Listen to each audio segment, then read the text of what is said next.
Diferencias con José Vissarionovich. Rosario José, nacida en Santiago del Estero, en este país. Nació de mi abuelo y mi abuela, Salvatierra y José, abuelo, y bisabuelo y bisabuelo, casado con Salvatierra. Emigraron, uno de ellos a Santiago del Estero y otro forzadamente a Rusia. Allí José Vissarionovich fue un dictador comunista ruso que fue certificado el 21 de diciembre de 1879 en Didilolo, cerca de Tiflis, en Georgia, Cáucaso. Supuestamente un padre zapatero. En Moscú, el 4 de marzo de 1953, se proclamó como un dictador de la Unión Soviética. El hermano de mi bisabuelo, de apellido José, de la tribu de José, llevado desde Siria, tanto mi bisabuelo a Santiago del Estero como el hermano a Rusia, según tengo entendido extraoficialmente. El pueblo judío y los satanes hicieron de intermediarios en la compra de ellos dos, y cada uno en diferentes lugares, siendo así diferente mi abuelo, ya que no tuvo, mi bisabuelo, ya que no tuvo relación alguna con la política, el gobierno o todo tipo de mafias que pueda llegar a acarrear el ser humano al querer gobernar o ayudar. Me diferencio de José Vissarionovich. Él tiene capitales diferentes en Rusia. Siempre los descendientes de allí reconocieron eso. Lamenté siempre la intromisión de Francia en ese aspecto. Pero los capitales científicos, los capitales que he acumulado allí en Rusia, difieren de José Vissarionovich, que estudió en un seminario sacerdotal, pero que luego abandonó en la pubertad y se adhirió a movimientos socialistas. Esos movimientos socialistas hicieron fracciones bolcheviques en los partidos socialdemócratas que dieron origen al Partido Comunista, que ya se había gestado en China. Su ingreso fue en 1903, donde ya la secta extremista estaba en marcha y el comunismo era que daba forma de alguna u otra manera a lo que sucedía en la sociedad civil. Poco después de esa fundación, Stalin, que era georgiano, ya el verdadero nombre pasó a ser para algunos Diazgavili, era su apodo que se tomó de acuerdo a las costumbres del movimiento revolucionario, que significaba el de acero, no el de hierro. No era un ministro de hierro, como el cielo siempre incentiva que haya, que quiere decir alguien que tiene de prioridad las 5 cortezas terrestres, y a la vez, teológicamente, alguien que ya no se deja engañar por lo que emite Editorial Certeza, que es una editorial muy pero muy buena, con excelente material igual que Peñiel y Editorial Vida, pero el ministro de acero no es lo mismo que el ministro de hierro. Stalin participó durante la época zarista en el movimiento revolucionario, fue arrestado repetidas veces y fue enviado a Siberia. En 1912 fue elegido miembro del Comité Central del Partido Comunista, diferente a mi persona, que fui preparado con indicios de eh, corporabilidad, y el derecho organizacional los encuentra con otros propósitos a nivel convencional y atómico, eh, que eso hizo que la comunidad en sí sufra la crisis que está sufriendo. En 1917 regresó de Siberia a San Petersburgo, donde se dirigió a la redacción del diario Partido Pravda y formó parte de la oficina política del partido, dirigido por Lenin. Esa oficina política fue la que dirigió la Revolución de Octubre, en las cuales muchos han cantado, apoyando a lo negativo que tuvo Joseph Stalin.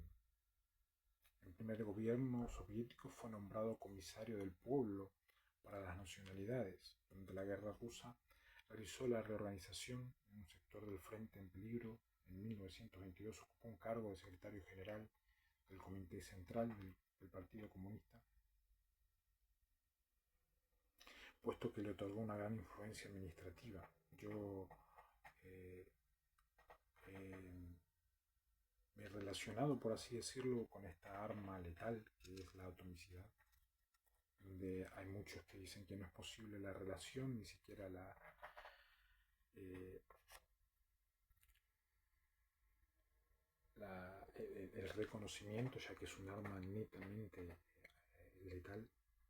No obstante, el Partido Comunista tuvo 2 o 3 veces intenciones de llevarme a poder dominar la situación administrativa a nivel derecho en lo que respecta a la sexta contravencional en este continente, y yo he decidido que no.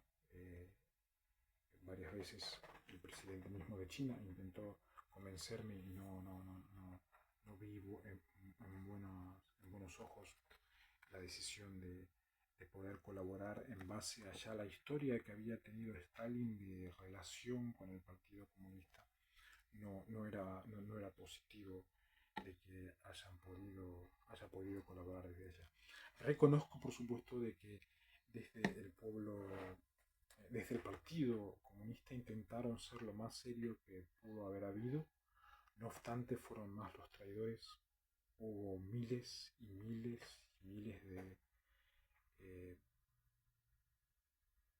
chinos que eran del Partido Comunista que fueron presos y siguen presos, ya que habían sido parte de la planificación del genocidio que sufrió América, y aunque intentaron ser de alguna manera con programas de perfectibilidad de que serían una influencia positiva, se pudo ver de que no, el Partido Comunista no fue algo bueno para Seventh Day Adventist Church Corporation. Lo mismo le pasó al hermano de mi bisabuelo. Hubo una opinión pública que era de él algo casi desconocido por momentos. El comisario de guerra y organizador del Ejército Rojo, Trotsky, sobresalió junto a Lenin mucho más que él en algunos periodos. Luego de la muerte de Lenin, en enero de 1924 comenzó una lucha por la sucesión política entre Stalin y Trotsky, así que Stalin constituyó la Troika, un triunvirato con Zinoviev y Kamenev, y alejó a Trotsky del gobierno. Acto seguido se unió con una ala derecha del partido dirigido por Rykov y Kalinin para eliminar a un grupo de soviéticos. Tanto así que en el 1927 detentaba solo el poder, quedó como medio aislado. Desde entonces quedó prácticamente como se transformó lamentablemente en un dictador de la Unión Soviética. Yo cuando digo una unión, que soy soviet, me estoy refiriendo a que soy de sociología, de sociedades, societario, y que creo de que la sociedad civil deba tener sistemas no regidos por tecnología atómica convencional de guerra, sino por etnos, que significa nación, sociedad y nación. Él fue enseñoreado de alguna manera, evidentemente, y quedó como en el año 1927 como un dictador, una fórmula política de las luchas por el poder. Era el desacuerdo entre sí si se debía seguir con la revolución mundial o no, como lo sostenía Trotsky o bien Stalin, de realizar un tipo de socialismo en un país, es decir, una organización de Rusia sobre una base de economía planificada sin esperar el estallido de la revolución mundial. Ese estallido de la revolución mundial posiblemente ya se estaba refiriendo a la plataforma natural que se iban preparando tanto en los cielos como en la tierra, una profecía con cumplimiento natural. Esta orientación nacional triunfó sobre la internacional, cuyo nombre empero retuvo. En 1927 a 1932, Stalin llevó a cabo el primer plan quinquenal que, con grandes esfuerzos para la población y mediante el empleo de duros métodos dictatoriales, la deportación de millones de campesinos convirtió a Rusia en un país agrícola atrasado, en un estado industrial moderado con una gran industria estatal y colectivizó la agricultura en forma de grandes establecimientos. Sucedieron varios planes quinquenales en los cuales estuvo a cargo, pero se notó un retraso que hubo por haberse aliado a partidos comunistas de índole maometano, posiblemente ya en esos tiempos, y que tenían que ver con negociados de cuerpos, que es el gran problema que siempre tienen los estados que trabajan con cloacas y con calles y no llegan a discernir la diferencia entre la ejecutividad que debe tener el ser humano, la prolijidad que debe tener al vivir, la exactitud que debe enfrentar día a día para poder mantenerse entre otros, y caen en sucesos donde los satanes intentan tomarlo todo. La lucha con Trotsky, desterrado en el exterior, continuó su curso. Este acusó a Stalin de haberlo traicionado en los principios del comunismo internacional en favor de los experimentos nacionales comunistas y de una dictadura burocrática. Y Stalin persiguió a los troquistas, hizo desaparecer de los libros de la historia el papel de Trotsky en la revolución y por iniciativa propia se hizo poner en ellos como coautor de la revolución junto a Lenin en lugar de aquel. Más tarde ordenó retomar los libros revolucionarios de historia y redactarlos con un sentido patriótico ruso. En 1936 al 37 llevó a cabo una amplia limpieza en el partido en el cual eliminó a la oposición troquista y a los militares. Se llegó a los procesos de Moscú, cuyo curioso desarrollo fue criticado mucho en el mundo. Mediante decenas de miles de ejecuciones y centenas de miles de deportaciones, Stalin destruyó toda la oposición contra su política, entre ellas la mayor parte de la Guardia Vieja, los bolcheviques. Utilizó la Internacional Comunista para los fines de la política exterior rusa. No procedió como Lenin en cuanto a que jamás ocupó su presidencia, sino que se contentaba con ser miembro de alguna comisión. En 1934 se aferró a un rumbo radical, sin compromisos de los partidos comunistas extranjeros y a una inconmovible lucha contra la socialdemocracia, para la cual creó el apoyo del socialfascismo, que es corrientes sociológicas que no están en armonía con la sana sociología societaria. Luego de la consolidación del régimen hitlerista en Alemania, cambió muy tarde el rumbo para pasar de una política de frentes populares. En 1936 ya la influencia del peronismo y del hitlerismo en esas latitudes era un constante aire contravencional por negociados posiblemente que tenían no solamente con los extraterrestres, sino con los infinitos, y eso hacía de que vayan infiltrándose los poderes y las fuerzas por medio de armas convencionales. Todos los errores que cometió José el hermano de mi bisabuelo, por esas latitudes.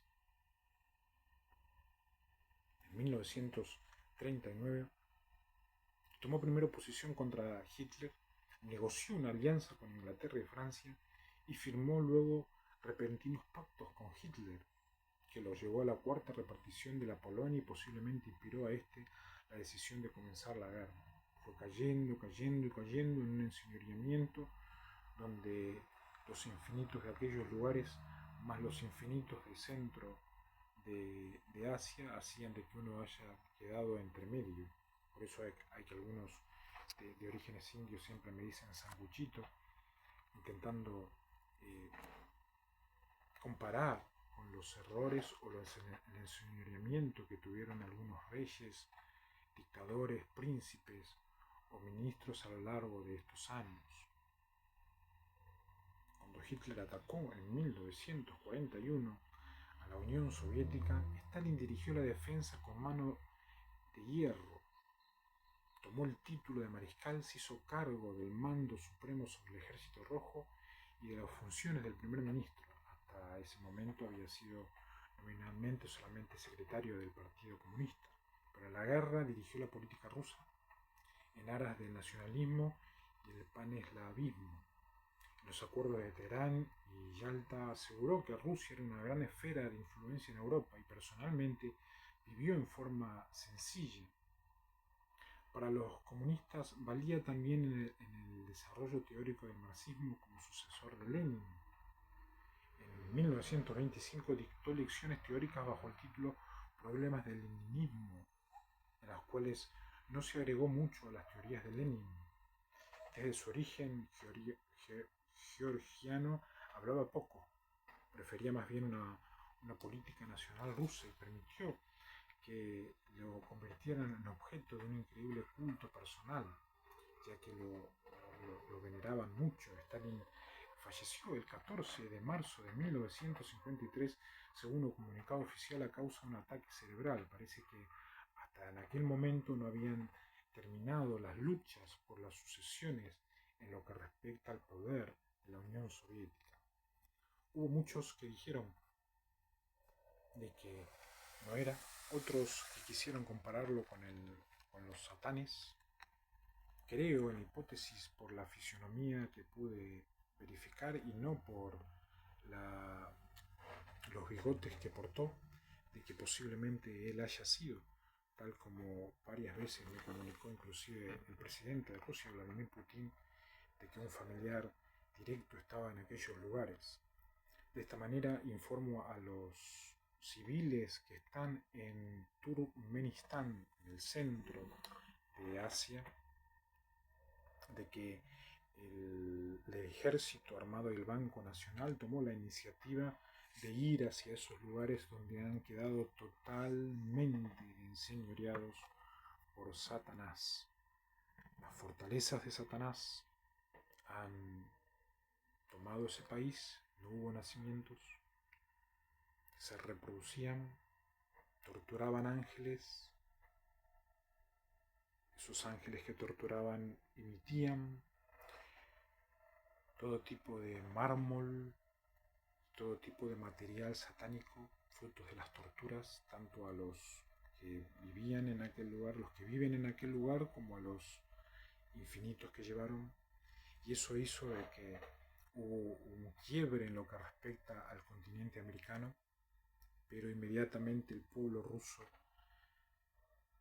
tomó la iniciativa sin el Partido Comunista y sin los errores de Stalin y de Lenin, ir a aquel lugar y ver qué pueden llegar a hacer. Informan hace unos instantes de que está muy pero muy difícil, lo ha tomado todo Satanás, están emigrando algunos pero en condición de cárcel aquí en América por alta traición a los sistemas, y quiero pedirle a todos los ínfimos y mínimos que irrigan en Turkmenistán tener en bien recibir a las autoridades rusas para ver qué pueden llegar a hacer en favor de la naturalidad, del canon natural y de uno de los nietos que tuvo en algún momento el poder por esas latitudes sin relación con el genocidio, el comunismo y todo tipo de falsos sistemas que nos llevó a la pérdida de la humanidad. Que tengan muy buenas tardes, tanto Asia como aquí en América.